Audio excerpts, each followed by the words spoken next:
ทุกคนมาเด้อกินข้าวทำกันบนนะยำหูหมูยำหูหมูของหวานกับต้มข้าวเขียวนะพี่น้องนี่อันหนึ่งเงาะ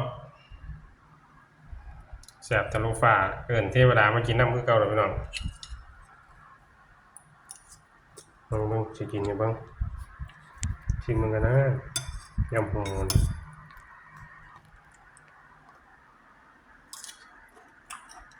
อืมสวัสดีพี่น้องแซ่บขนาดเลยแก้วบวง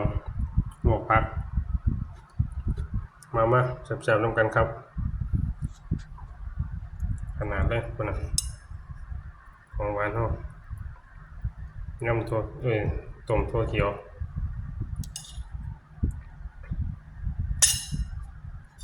บนเงาะมีบุญนะบุญขอบคุณพี่น้องป้องไปกลับมาเบิ่งมาแย่งเป็นแรงเชื่อแรงใจให้ฝากกดไลค์กดแชร์ได้พี่น้องเด้อเป็นกำลังแรงใจให้นะคอมเมนต์ที่ส้มนะเป็นแนวใดพี่น้องได้ย่างกินข้าวเนาะมื้อนี้เนาะ